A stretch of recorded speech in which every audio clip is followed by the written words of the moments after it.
What's up, everybody? It's your favorite show, Get a Bucket. I'm your host, Train, as usual. I hope you're all having a wonderful, wonderful day. Now, today we're going to talk about college basketball teams retooling, or what they need to focus on when they're retooling. So let's use my alma mater, George Mason University, as an example, okay?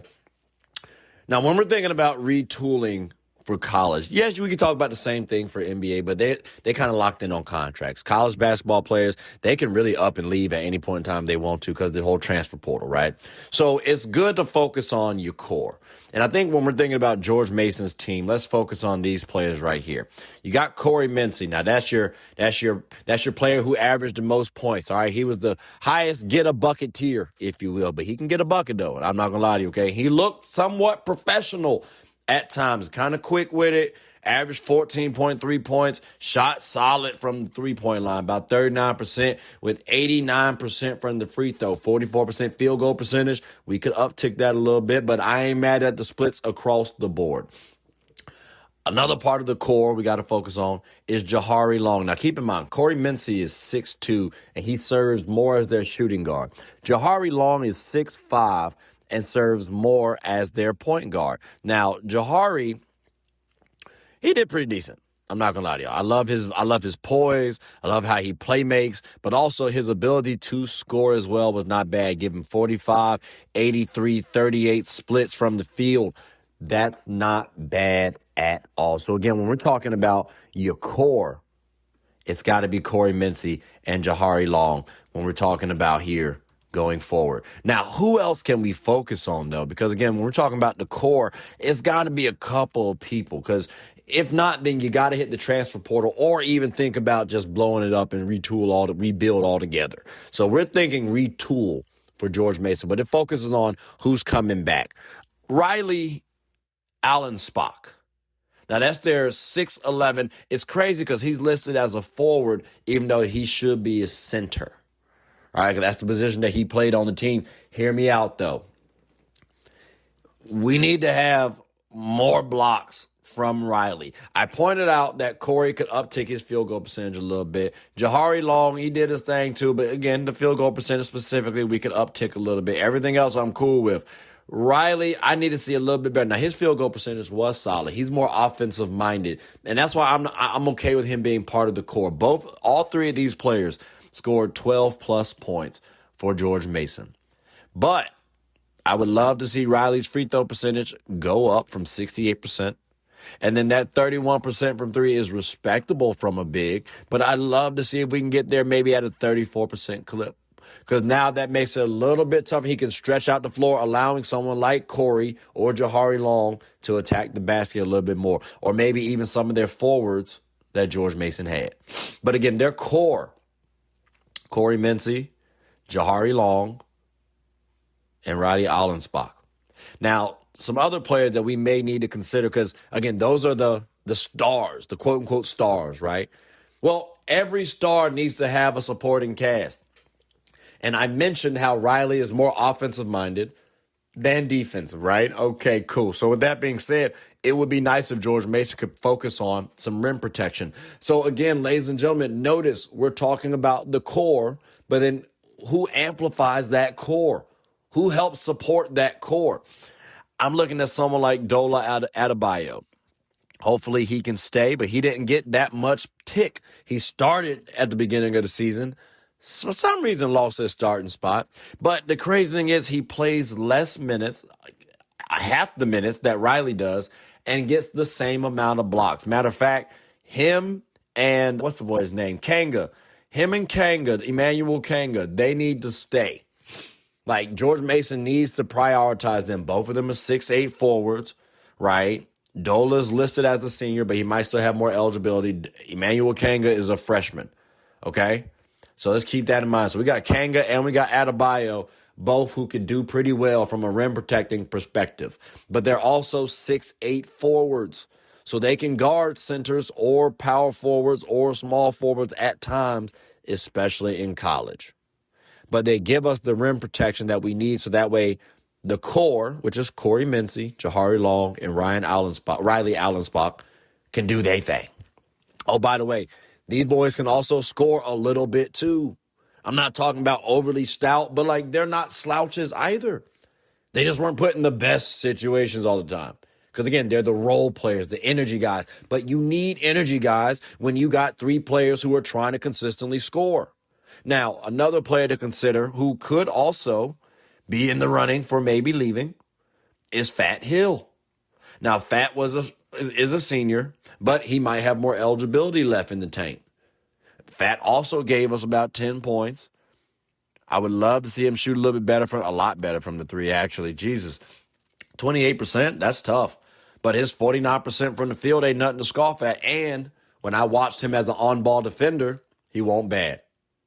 If Masai Troutman can stay too, that's cool. But either way, those are 2 candidates. If Masai especially, I don't think he has extra eligibility left. But let's just act like he did, right? If you retain those 2 talents, that's even better. Because now we're talking about cohesion for next season. Because they've already played together. But if you can bring back the bulk of these players that I just listed off, that's something to build upon. So again, when we're talking about, let's say the must-keep players. We've already talked about Korey, we talked about Jahari, and we've talked about Riley. We got to add Dola, Adabayo, which also, too, let's not forget, this is Bam Adebayo's cousin. The same Bam who just dropped 83, while I have my gripes about how the 83 was acquired, 83 is still 83. So what happens if Dola starts hanging out with Bam in Asia? Hey, what if some things start rubbing off? I'm just saying, maybe Dola might come back a little hungry next season. Fingers crossed. So again, and Kanga I do like from a production standpoint because, again, he can add a little rim protection. So, ladies and gentlemen, when we're talking about looking to retool, you have to focus on who's on your team. You have to. Now, there are some other players that you can look to keep as well. I know there have been some controversy around someone like a Brayden O'Connor. And I say controversy because he broke his foot, right? I think he broke his foot. He was out for the whole year with something. I want to say foot, though. He's a senior, but I think because he lost a year, you gain an extra year of eligibility. I didn't think Brayden should have been the starting point guard, to be clear. Is he good enough to be considered the small forward spot on the team? I don't know. Could he? Yeah, he could play that position, but I like Fatt Hill better. I'd like someone like a Brayden O'Connor coming off the bench for us. And again, that's another 6'5" guard. Is he a quality playmaker? Debatable. But he's good enough to back up Jahari Long. So I think when we're talking about retooling, yes, again, we're focusing on the core, but also who helps support their core. Next year, we might have a lot of upperclassmen, which also spells pretty well in college for success. When you look at George Mason's team this season, we went 19, and I say we because I'm an alma mater, right? But we went 19-2. There was a point in time where I thought, hey, we might be able to challenge St. Louis for the best record in the A10. We might even be able to be ranked in the top 25 because we were getting those honorable mention votes on ESPN's top 25 ranking for being listed in the top 25. So again, ladies and gentlemen, we have a successful formula to follow. We just got to get back to those winning ways because the last 9 games of the season, we went 3-6, meaning we won 3 games and lost 6. That's very disgusting work. Then we lose the first game in the A10 tournament, which was disgusting work. Then we lose in the NIT, which hurts. So again, ladies and gentlemen, I think there is a world where George Mason can get back to that 19-2 track record. We just got to bring back quality players. Again, we have our 3 players. We have our 3-headed monster, our core. Who are we going to bring back to amplify these players? And again, we got 2 players who shot 38% plus from 3. So it's not like we need to sit up here and focus on a lot of shooting. Riley can space the floor out just a little bit, but everybody still does need to improve in some areas, to be clear. Just a little bit. But that core could be viewed as solid, especially in the A10. We just need more support around the way. And that's where I'm looking at Tony Skinn from a player development standpoint. Because we do have some interesting players to include, like a Malik Presley, like a Devin Booker. Not on the Suns. There's actually a guy named Devin Booker on George Mason's team. Like a Stas Sivka. Like when I've been sitting at the games, there's this one kid who has a Sivka jersey on. It's crazy to see. But when I look at Sivka, all right, he's about, 6'10"? Yeah, he's 220, so he's a little undersized. But that's when the offseason works. That's when player development works. Get him a little stronger. His three-point percentage was about 22%. That's not the best. 28%. I'm sorry, Siv. Like Ostas. Like, that's not the best. That's not the worst either, though. We can expand upon that, especially when you look at his free throw percentage, because that's 73%, better than Riley's. So, again, there's a world where even Stas improves. I already brought up Emmanuel Kanga and how he's a freshman. Let's keep that in mind. Devin Booker, he's a freshman. Let's bring these players along. How about even someone like Isaiah Skin? Keep in mind, you might have heard the last name Skin before. That's because his daddy is the head coach of George Mason's team. Same guy who went to the Final Four for George Mason in 2006. It would have been excellent if this George Mason team, coached by Tony Skin, could have gone to the Final Four this year. It would have been the 20-year reunion. It is the 20-year reunion of us going to the Final Four. Why not get back there on that same time? But what might be even better is if his son is on the team and producing. That I know for a fact that'll be a heartfelt story. That would be a heartfelt story. But again, going back to player development, I'm not talking about Isaiah being the best player on the team, but a contributing role player on this team. That's possible.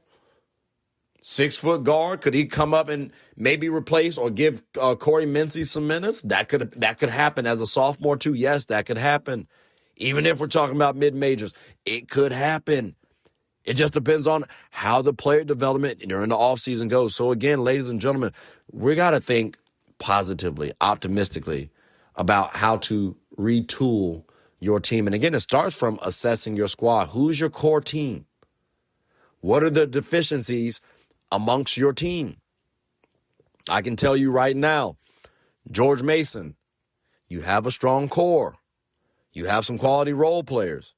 You got to return a lot of these players. You have to. And you got to do some quality player development in the offseason. But if that doesn't happen, well, then we can expect to see exactly what happened towards the second half, the latter part of the season. That 3-6 record. We know the 19-2 is there. Forget strength of schedule right now. 19-2 is still 19-2. You got to beat who you play. But end of day, ladies and gentlemen, we got to lock in and focus, whether it's coaching staff or players. You got to lock in and focus on within. That's how you're going to get better. Whether you're trying to improve in life or improve on the basketball court, you always have to look within. Accountability, self-awareness. These are things and words that we need to remember and focus on. So again, ladies and gentlemen, when you're trying to retool, you always have to look within. But ladies and gentlemen, boys and girls, that does conclude the end of the episode. Again, got to make sure you retool properly. Because I do like the George Mason team. And we were entertaining to watch. And I hope that they keep it going next season. And the season after that and the season after that. Because it's hard. It's hard being a college coach sometimes. You got to keep bringing in players. The transfer portal is ridiculous nowadays. I get it. But hopefully we keep focus. Both coaches and players. And fans too. Because we want to see us thrive. But ladies and gentlemen, boys and girls, that does conclude the end of the episode. So please make sure to like, subscribe, comment, tell anyone who's anyone about the show. My name is Trey. I'm the host of Get a Bucket. I hope you are all having a good one. Take care.